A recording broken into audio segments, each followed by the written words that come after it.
Well, our discussion on invasive plants continues with Larry Caplan. We've already thumbs down the Bradford pear. Right. Now we're going to thumbs down the, what, Star of Bethlehem? I'm not even sure what comes up next, but okay. yes. I think it was that and poison hemlock is next. Okay. We talked about the fact that invasive plants squeeze out the native plants and cause starvation of the animals, but there's also problems with human safety.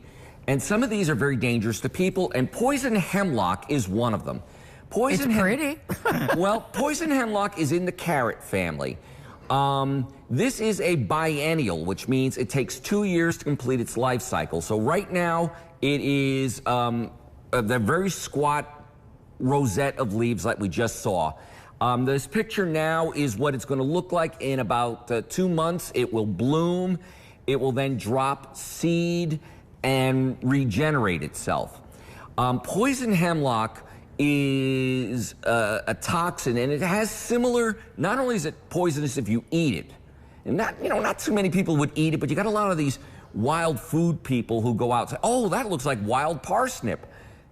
And then they get very, very sick. Right. But also, if you handle this plant, the juices will cause a rash on your hands similar to poison ivy. The chemical actually causes photosensitivity. So you can actually get a very severe sunburn on a day that normally you wouldn't even get a suntan because the chemical makes your skin sensitive. Okay, so handle that with care. Right. This is what the stem looks like as it matures. This is what separates it from the edible plants. These little purplish blotches up and down along the stem. Very key characteristic of poison hemlock to differentiate it from some of the other members of the carrot family. Wow, how do you get rid of it? Right now we are recommending people spray it with some herbicide. That's the safest way because, I mean, theoretically you could dig it up, but now you're in it, right, yeah. Right. So spraying it now before it blooms and goes to seed is essential. If you do it this year and next year, you can probably eliminate it from your roadside and from your farm. Wow. So what about the Star of Bethlehem? Star of Bethlehem is an ornamental flower. It was brought into this country a long time ago because it's a beautiful landscape flower. Right now, this is what you're seeing, these little clusters of green leaves. It almost looks a little bit like wild garlic.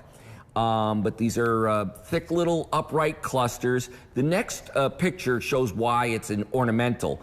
Beautiful six-petaled flowers. Yes. It is gorgeous, but the problem with this is, again, it's very invasive. It spreads very rapidly, again, squeezes out native plants. But the worst thing is, and the next picture shows, it has little bulbs on it, just like wild garlic. Mm-hmm. Yes. And these are very toxic to people. If you eat them, you can get very, very sick. Now, most adults don't do this, but I have seen kids, when they're playing in the yard and they're pretending to make mud pies and salad out of dandelions. Well, they dig this up because it looks like garlic, but it doesn't smell that intense, bitter smell of garlic. And so the kids, oh, this doesn't smell that bad, we can eat it. And they can get very sick. So my native plant people want this stuff killed on site. I, at the very minimum, want you to educate your kids not to be eating things unless they come straight out of the garden and you are watching them. Right, exactly. And then that you know what you're talking about, too, which is why we call on you, Larry. Thank you, yes. All right, thank you. We'll be back with more right after this.